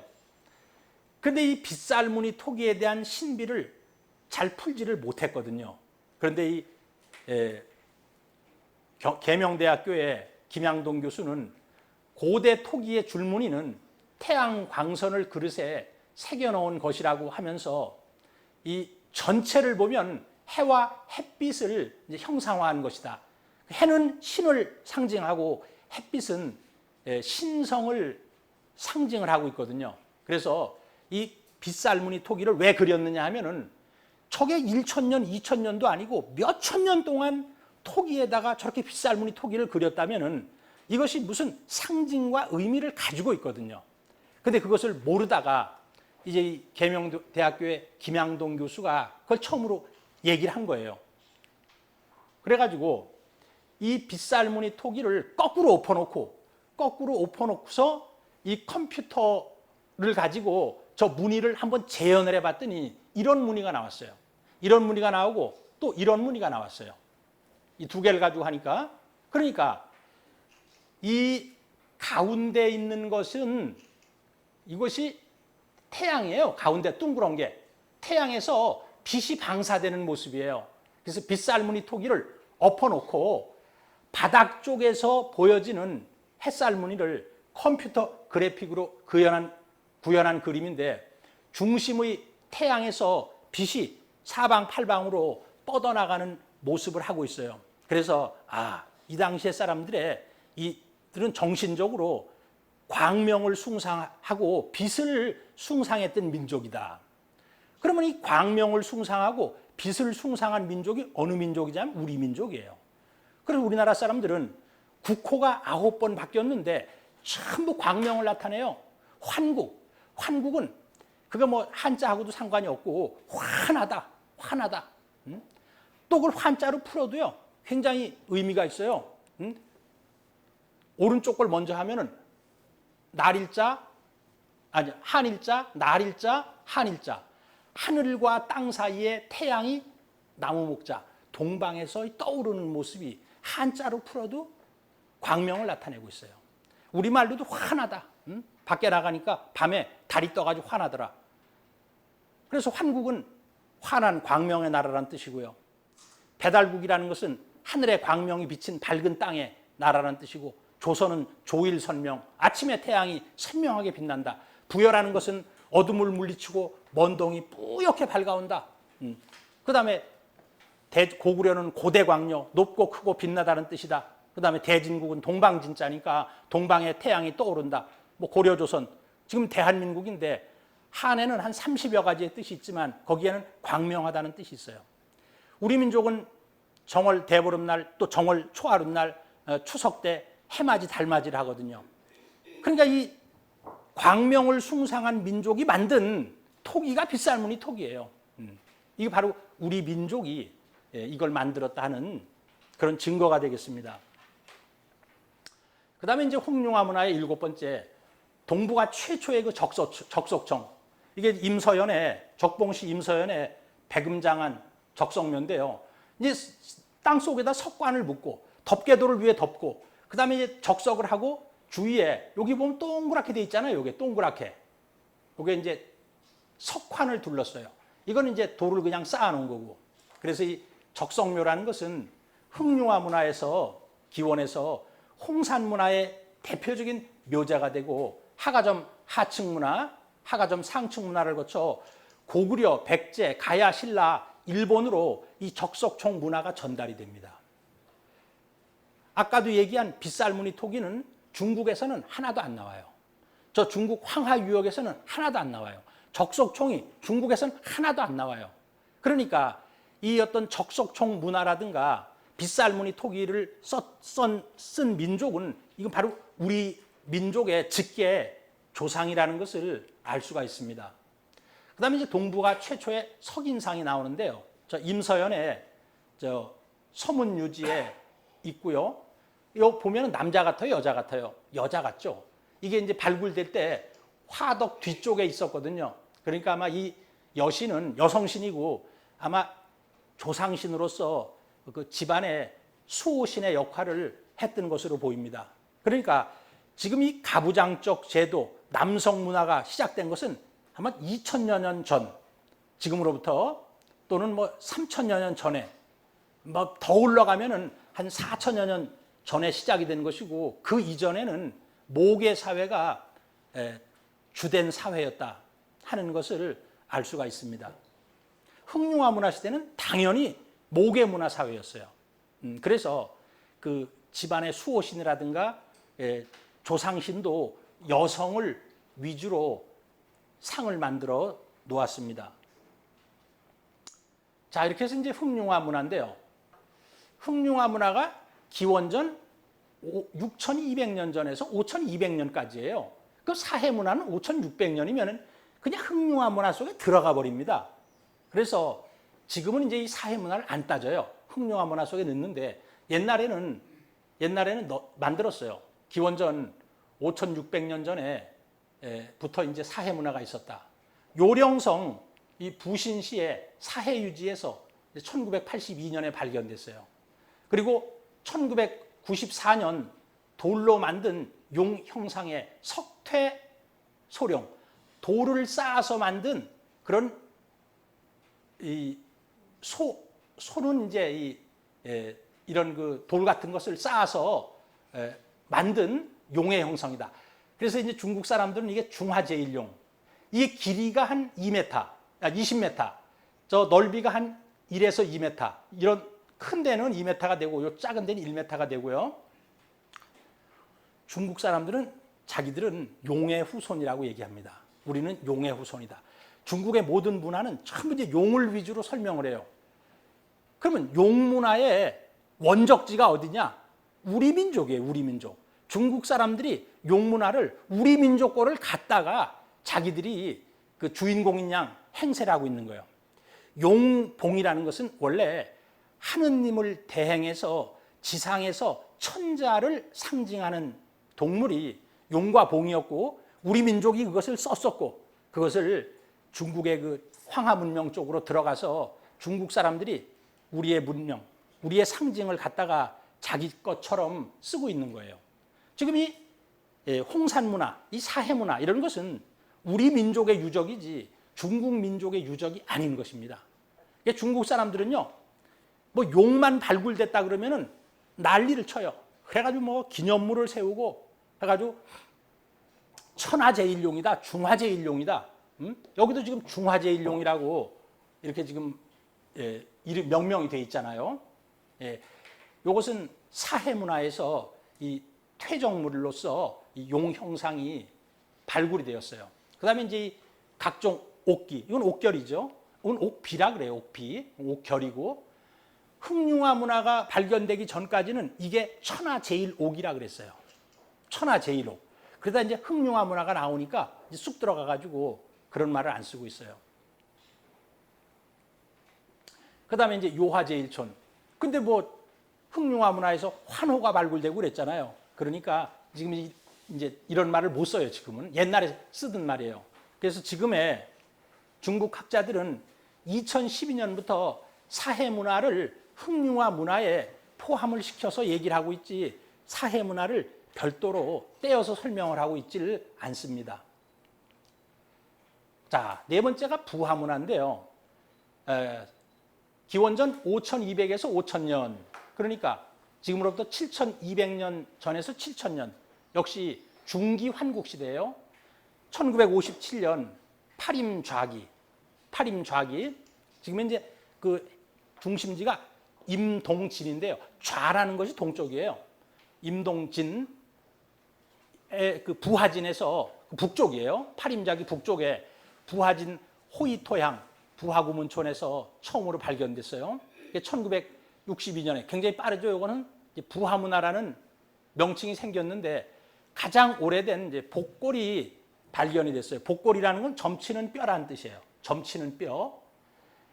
자, 중국에서는 상나라 시기에 골복이 가장 번성했어요. 복골과 골복은 다르죠. 복골이라는 것은 점치는 뼈라는 뜻이고 골복이라는 것은 뼈를 가지고 점을 친다라는 뜻이에요. 그러면 이 동물의 뼈를 가지고 점을 치기 시작한 민족이 어디냐? 우리 민족이에요. 우리 민족이.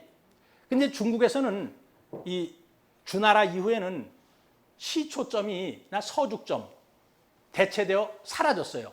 근데 우리나라에서는 함경북도 무산군 무산읍 청동기 시대에 범의 구석 유적이 발굴된 이후 부산, 김해, 창원, 광주 이런 곳 등에서 20여 곳에서 이 복골이 출토가 되고 있습니다.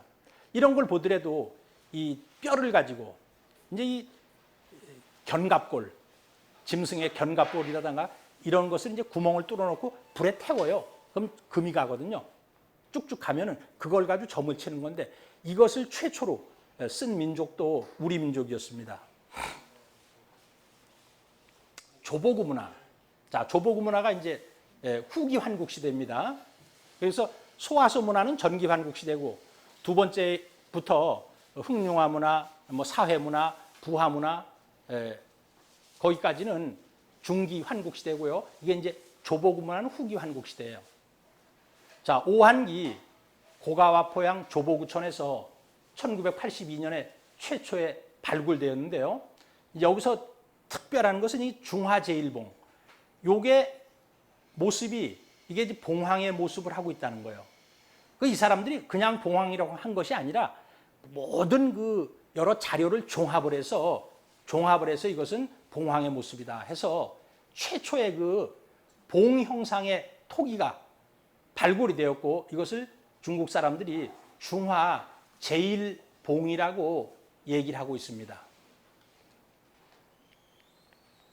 그리고 이제 요서 지역에 최초의 그 채도가 나오는데 그 황하유역의 앙소에서 그 채도 문화가 나오거든요. 용산 문화에서 흑도가 나오고 황하유역 앙소에서 채도가 나오는데 이거보다도 훨씬 빠르잖아요. 지금 이것은 5,000년에서 기원전 5,000년에서 4,400년 전이고요. 앙소 문화라는 것은 4,500에서 2,500년 전이기 때문에 이 채도가 앙소 문화의 채도보다도 훨씬 빨라요. 그래서 이것이 앙소 문화에 영향을 주었을 것이다. 여기 이제 녹수룡, 저수룡, 이런 조수룡 이런 그 용문이 형상을 잘 보면은 여기 볼 수가 있어요. 이게 조보구 문화 소산 유적지에서 나온 준형기의 신령 도안이다. 준이라는 것은 이제 술잔의 모습이라는 뜻이에요. 술잔의 모습을 한 신령스러운 이 도안. 이 조보구 문화에서 이제 기억할 것은 천하제일봉이 나오고 최초의 채도가 나왔다 하는 것입니다. 자, 그다음에 이제 여섯 번째가 이 홍산 문화인데요. 이것은 이제 배달국 시대의 문화입니다. 기원전 4,500년 전부터 기원전 3,000년 전까지인데요. 홍산 문화는 이제 전기 홍산 문화, 후기 홍산 문화로 나누는데 왜 그렇게 나누냐면은 이 전체 홍산 문화 중에서 그러니까 요하 문명에서 꽃은 홍산 문화예요. 홍산 문화의 꽃이 우화량 문화예요. 우화량 문화예요. 그래서 우화량 문화가 후기 홍산 문화 유적이에요. 기원전 3,500년부터 기원전 3,000년 전까지 지금으로부터 한 5,500년 전부터 5,000년 전까지의 이 문화가 우화량 문화이기 때문에 홍산 문화를 전기 후기로 나눕니다. 이 홍산 문화라는 명칭은 윤달이라는 사람이 1955년 중국의 신석기 시대라는 책에서 처음으로 명명을 하고요.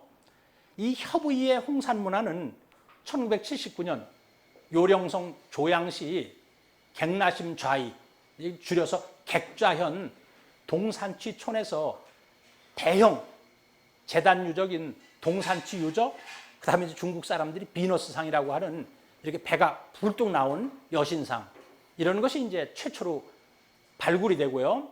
핵심은 1983년 우하량 유적을 발굴했어요. 1986년에 발표를 했는데 이 요하 문명의 꽃이 홍산 문화예요. 그리고 홍산 문화의 꽃이 우하량 유적인데요. 이것은 배달국 시대의 유적입니다. 자, 기원전 3,500년까지 올라가는 홍산 문화 후기 유적이에요. 우하량 유적이. 그걸 보면은 계급이 완전히 분화되었다는 걸 알 수가 있고요. 사회적으로 분업이 이루어져서 당신은 옥만 만드는 사람, 당신은 돌만 깨는 사람, 이런 그 직업이 분화되었다는 걸 알 수 있어요. 그래서 초기 국가 단계, 초기 문명 단계에 진입했다고 중국의 학자들은 얘기를 하고 있습니다. 그러면은 지금으로부터 기원전 4,500년, 3,000년 전에 유물을 보면은 국가 단계에 진입했는데 한국의 강단사 학자들은 고대 국가는 청동기 시대에 비로소 성립하고 우리나라의 청동기 시대는 기원전 10세기부터 시작한다고 기술하면서 단군 조선이 2333년에 건국될 수가 없다. 국사 교과서에 그렇게 나와요. 그러니까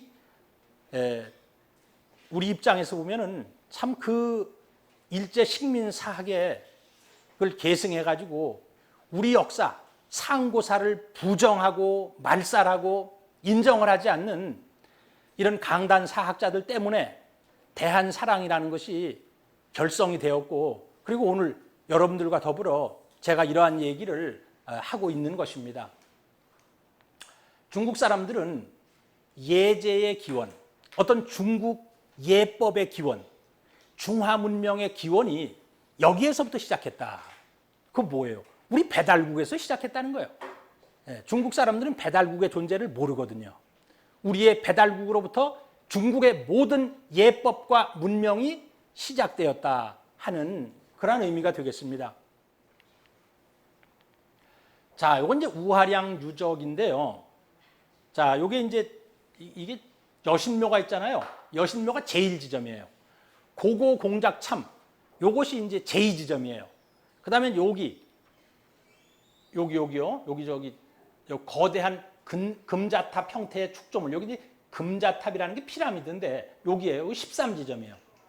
지금 우하량 유적은 16지점으로 나누어져 있고요. 발굴된 것은 5군데밖에 발굴이 안 됐어요. 11군데는 아직도 발굴이 안 돼 있습니다. 앞으로 무궁무진하게 발굴이 되겠죠. 여기 지금 철길과 그 고속도로가 이렇게 지나가고 있어요. 여기 가운데를 횡단해 가지고 이것이 이제 그 우하량 유적의 분포도인데요.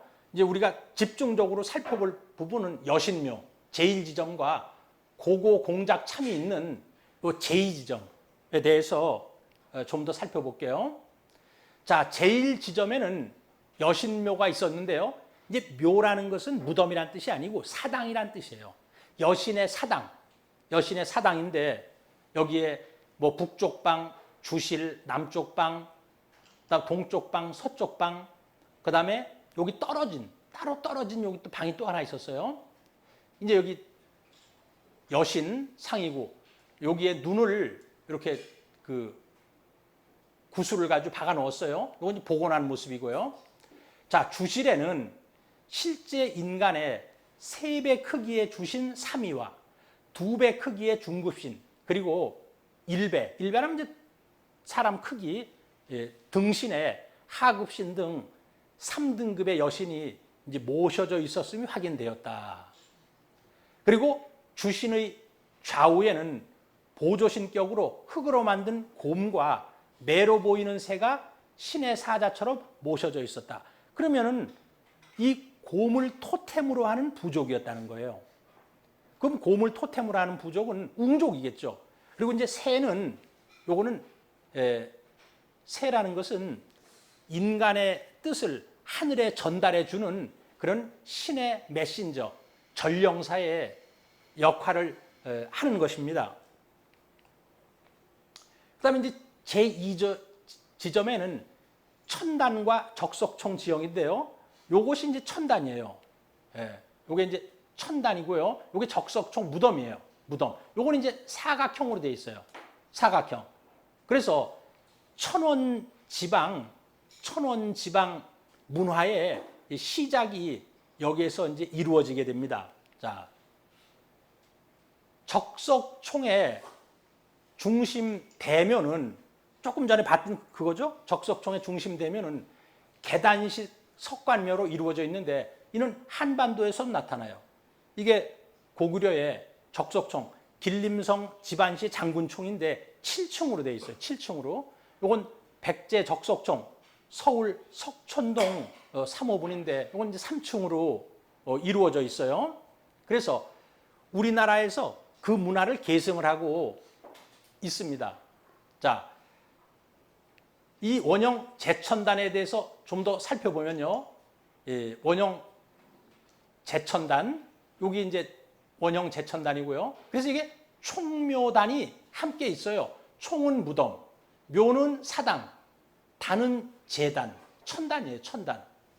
천단이 이렇게 되어 있는데 중국 사람들은 이 홍산 문화를 모르니까 신비의 왕국이다.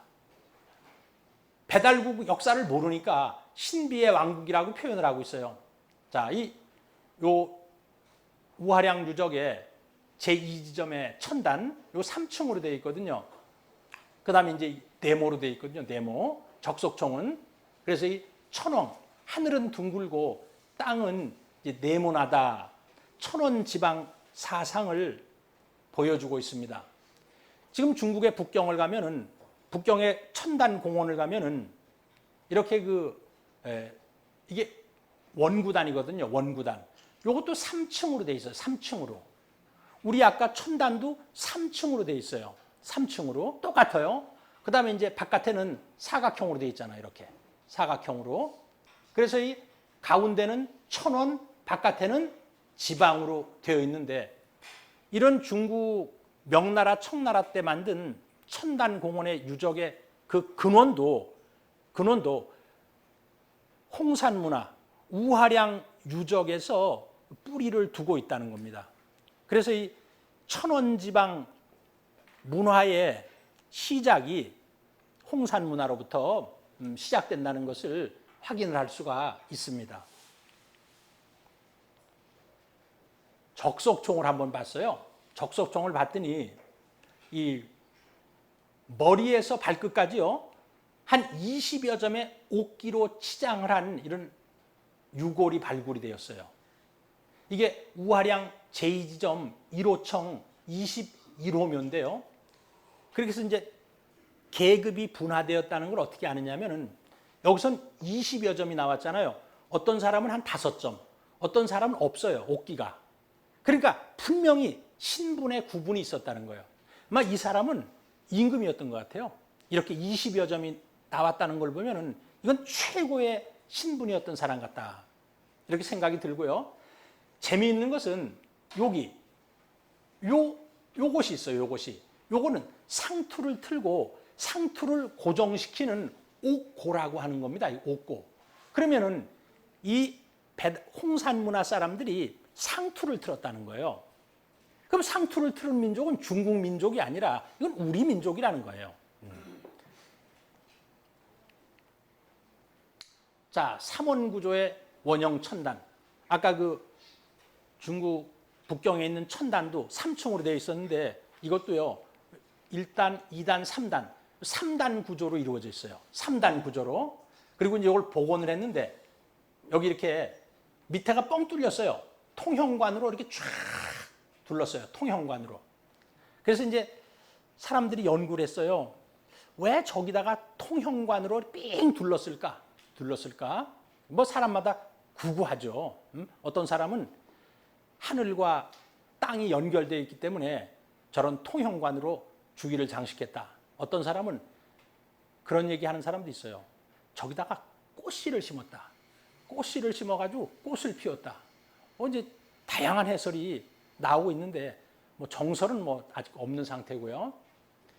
그런데 우리가 하여튼 이 하늘은 하나인데 그 하늘이 작용을 할 때는 세수로 작용하거든요. 그래서 이 3단으로 쌓았다는 것은 굉장히 중요해요. 3단으로 쌓았다는 것은.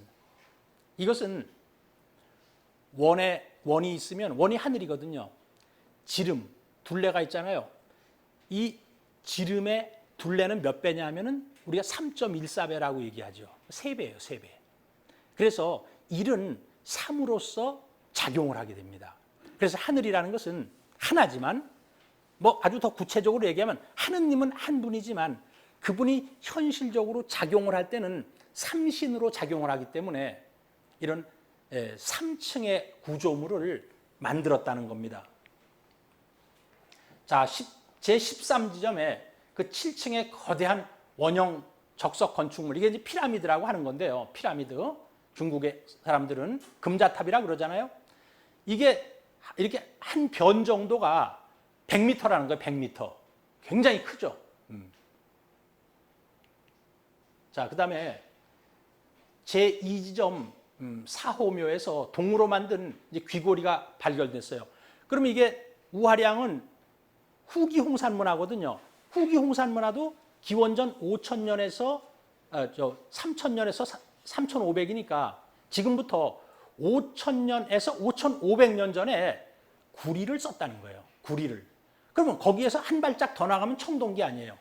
그러니까 치우천왕은 청동기를 쓸 수 있죠. 4,700년 전이니까 여기서부터 한 800년 뒤에거든요. 뒤에. 홍산문화에서 구리로 만든 귀고리가 발굴이 되었습니다. 자, 그리고 이제 2012년에 발견된 홍산문화의 그 도소인상, 도기로 만든 사람의 형상인데요. 흙으로 구워 만든 남인상인데 오한시 적봉시 오한기 보국토양 흑륜구 유지에서 발견됐는데요. 기원전 한 3,300년 경이고 이 크기는 55cm. 요 크기가요. 한 55cm가 된다고 하는데요. 그래서 재미있는 것은요. 입을 벌리고 있다는 거. 입을 벌리고 있다는 거 하고 요 손의 모습. 오른손을 왼손 위에 올려놨다는 거. 그 다음에 여기 귀걸이를 했다는 거. 입을 벌리고 있다는 거. 이걸 가지고 우리가 한번 유추를 해보면은 자, 입을 벌리고 말하는 모습이다. 또는 주문을 읽고 있는 모습이다. 이렇게 볼 수 있고요. 머리를 굉장히 단정하게 여기 정리가 돼 있어요. 반가부좌를 하고 왼손 위에 오른손을 맞잡아. 이제 오른손이, 이게 왼손이고요. 오른손을 위에다 뒀어요. 위에다가 단전 위에다 두고 있어요. 그게 수행하는 모습 같아요. 그래서 수행 또는 단전호흡을 하는 이제 모습으로 추정이 됩니다.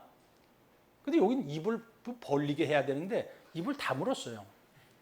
그래서 지금 이제 우리 추측해 보면은 아마 이 수행하는 모습이 아니었겠느냐. 그리고 귀걸이는요. 우리나라 고려시대 때 다 귀걸이를 남자들이 했어요. 조선시대에 와서도 귀걸이를 남자들이 했고 성종 때 남자들에게 귀걸이를 못하게 했습니다.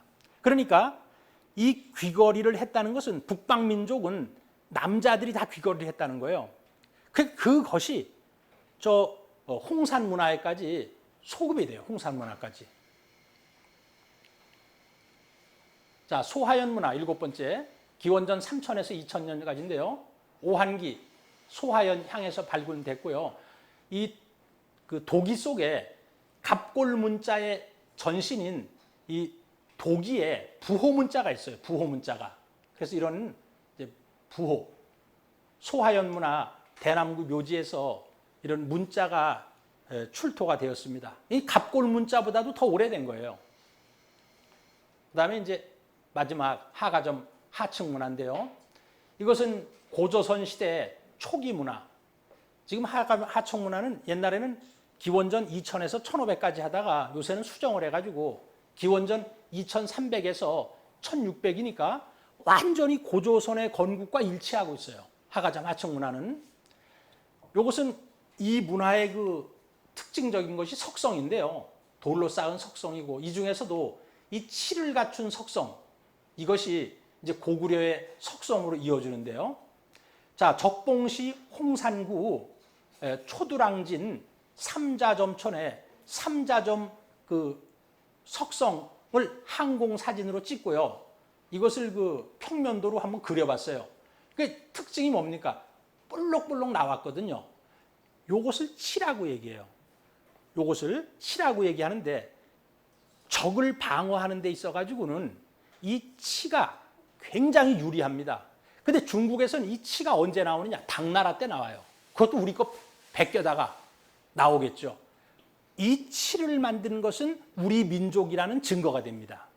이 치를 가지고 석성을 만들었다는 것은. 자, 그 다음에 이제 비파형 동검이 나오는데요. 비파형 동검을 만든 주물틀까지도 나왔어요. 주물틀까지.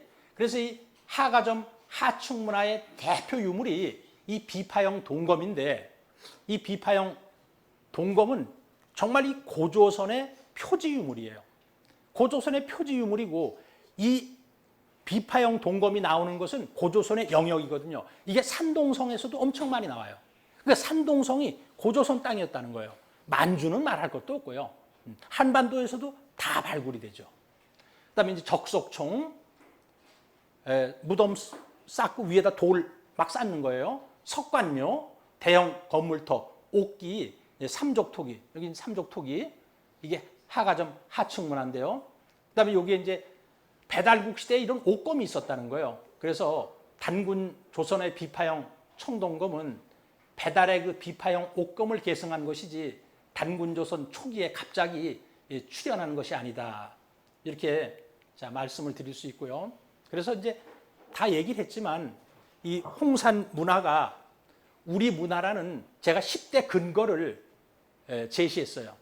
환국, 배달국, 고조선 시대의 문화다. 자, 중국 사람들이 오랑캐 지역이라고 했던 만리장성 밖 동북지방에서 출토가 됐어요. 중국 사람 게 아니에요. 소화서 문화에서 최초로 빗살무늬 토기가 발견된 이후 요하 일대와 한반도에서 빗살무늬 토기가 특징적으로 나오거든요. 중국의 황하 유역에서는 하나도 안 나와요, 이게. 흑융화 문화의 옥을 비롯한 대부분의 옥이 압록강 서북 쪽에 수화목을 가져다 쓰고 있음. 그러니까 수화목은 압록강하고 거리가 굉장히 짧아요. 가까워요. 또 거의 같은 시기에 같은 모양의 옥결이 한반도에서 엄청나게 많이 출토가 되고 있습니다. 부하 문화에서 발견된 복골이 우리나라의 여러 곳에서도 발견이 되고요. 또 홍산 문화 유적지에서 상투를 튼 사람과 이를 고정하는 옥고가 발견이 됐고요. 또 우화량 유지 여신묘의 주신 옆에 보조신격으로 흙으로 만든 실제 크기의 곰이 모셔져 있었다는 거예요. 좌보우필로 우화량 유적에서 옥웅룡이 많이 발굴이 되는데 이거죠, 이거 옥웅룡. 예, 옥으로 만든 어떤 곰과 용의 형상이 결합된 모습이에요. 옥웅룡이 많이 발견. 즉 이들은 곰을 주 토템으로 하고 있었다는 것을 알 수가 있습니다. 그리고 하가점 하층 상층 문화에서 우리 민족의 고유 유물인 비파형 동검이 대량으로 출토가 되고요. 적석총 무덤, 황하 유역에서는 발굴이 안 돼요. 그 다음에 석관묘와 밑에 이제 돌로 만든 관이죠. 석관묘와 덮개돌, 돌을 덮어요. 이런 것들은 아마 이후 고인돌로 발전했을 가능성이 있습니다. 자, 요것이 이제 그 치예요, 이게 치. 요게. 그러면 이제 이 들어와서 공격을 하면 여기서 공격을 하니까 방어에 유리하죠. 옹성이에요, 이거 옹성. 예. 하가점 하층 문화에 치가 있는 석성. 이런 걸 보면은 이 요하 문명, 홍산 문화의 주인공은 중국 사람들이 아니라 우리 민족이라는 것을 알 수가 있습니다. 자, 이제 결론인데요. 지금 우리는 환국, 배달국, 단군조선의 이 삼성조의 역사를 부정하는 식민사학의 틀을 벗어나지 못한 역사 교육을 받고 있습니다. 지금 우리나라 교과서에는 환국, 배달국은 하나도 언급도 없고요. 단군조선은 언급은 되어 있지만 부정을 하고 있어요. 언급은 하고 있지만 거의 뭐 단군조선을 인정을 하고 있질 않습니다. 홍산문화는 삼성조, 우리 환국, 배달국, 단군조선 시대에 이것은 우리의 역사입니다. 석주 이상용 선생은 노예 역사의 교육은 노예 국민을 만든다라고 하였고, 단재 신채호 선생은 무정신의 역사는 무정신의 민족을 낳고 무정신의 민족은 무정신의 국가를 만든다. 이렇게 말씀하셨어요. 역사의식이 강한 사람이 애국심이 강합니다. 단재 신채호 선생은 역사와 애국심이라는 글을 썼어요. 제가 옛날에 하도 이 글이 좋아가지고 외우고 다녔어요. 단재 신채호 선생은 독립운동하다가 돌아가셨잖아요. 그 내용을 한번 말씀드리면, 어떻게 하면 우리 2천만 동포의 그 눈에 애국이라는 글자가 배회하게 할 것이냐. 오직 역사 교육으로 할 뿐이니라. 어떻게 하면 우리 2천만 동포의 귀에 애국이라는 글자가 쟁쟁하게 울려 퍼지게 할 것이냐. 오직 역사 교육으로 할 것이니라. 해가지고 한 10번 이상을 반복해요. 이렇게 역사를 알면은 민족을 사랑하는 애국자가 될 수가 있습니다. 역사의식이 강력한 민족은 혼이 살아있는 민족입니다. 자, 구약은 이스라엘 역사죠. 그 역사를 가지고 있었기 때문에 2000년 유랑 생활을 하다가 이스라엘은 1948년에 독립을 합니다.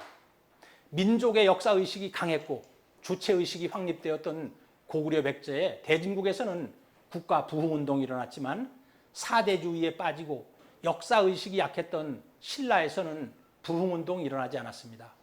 청나라는 고구려의 후손입니다. 청나라가 역사의식이 약해가지고 중국에 동화되어 버렸습니다. 역사를 공부하면 소화를 대화로 변화를 시켜줍니다. 소화는 나 자신과 가족만을 위해 사는 것이고, 대화라는 것은 민족과 국가를 위한 삶을 사는 거예요. 우리가 이순신 장군이 왜 위대합니까? 그는 개인적인 삶을 희생하고 민족과 국가를 위해서 살았기 때문에 영웅으로서 우리가 받들고 있는 것이죠. 이 바로 역사를 공부하면은 대하의 삶을 살 수가 있습니다. 자연의 태양이 동쪽에서 떠서 서쪽으로 비추어 가듯이 태양이 동쪽에서 뜨잖아요. 우리나라가 서양 사람들은 far east, 가장 동쪽에 위치해 있다 그럽니다. 자연의 태양이 동쪽에서 떠서 서쪽으로 비추어 가듯이 인류 역사는 지구의 가장 동쪽에 위치한 우리 민족으로부터 시작되었고, 인류의 역사뿐만 아니라 인류의 문화, 철학, 사상, 이 모든 것은 우리 민족에게서 시작된 것입니다. 그 증거는 바로 그것이 요하문명입니다. 한민족은 가장 유구한 역사와 광활한 영토, 위대한 정신을 소유했던 인류 역사의 종주국입니다. 역사의 상실은 민족의 소멸을 가져오고, 역사의 회복은 민족을 중흥시키는 원동력이 될 것입니다. 오늘 이 자리에 계신 분들은 올바른 역사 인식을 통해 진정한 한국인으로 거듭 태어나기를 바라면서 제 얘기를 모두 마치겠습니다. 감사합니다.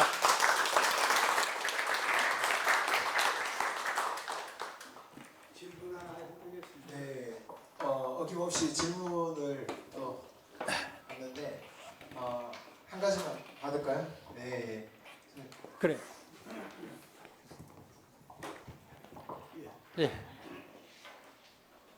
말씀하신 거 보면은 1980년대 이후에 만리장성을 주변에서 홍산 문화의 유물들이 많이 발견되기 시작했다. 예. 이렇게 말씀하셨는데. 뭐 부화문화 같은 건 조금 그 이전에 발굴됐고요. 뭐 대세는 그래요. 네, 또 이제 삼국 유사에 보면은 홍산 문화의 기록이 나오는데 삼국 사기에는 그런 기록이 없는 거니까. 삼국사기에는 그 평양은 그 단군 왕검이 도읍했던 곳이다. 딱 한 구절만 나와요. 단군에 대한 기록은. 그리고 이제 삼국유사에는 그 고조선 쪽에 그 우리 웅족과 호족이 있었고 환웅천왕이 와가지고 그들을 교화하고 해서 단군이 나오고 하는 기록이 있잖아요. 그래서 고조선에 대한 기록, 또 더 소급하면은 배달에 관한 기록, 그 다음에 석유 환국이다. 옛날에 환국이 있었다 해서 잘 분석을 하면은 환국, 배달국, 단군 조선의 역사가 삼국유사에는 기록이 되어 있습니다.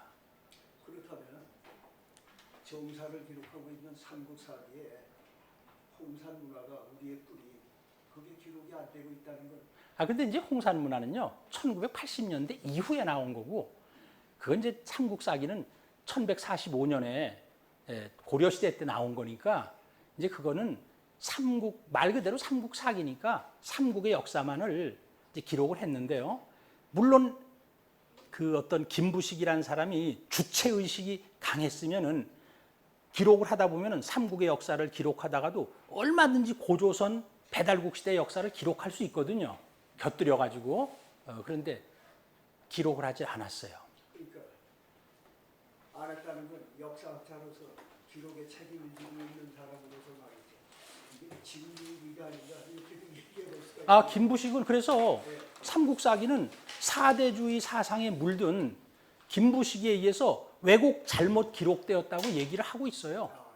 왜냐하면 이제 김부식이는 말이에요. 김부식이의 아버지가 김근이라는 사람인데 아주 모화주의자고 사대주의자예요. 그래서 김부식의 이름을 중국의 소동파의 이름이 소식이잖아요. 그래서 식자를 쓴 거예요.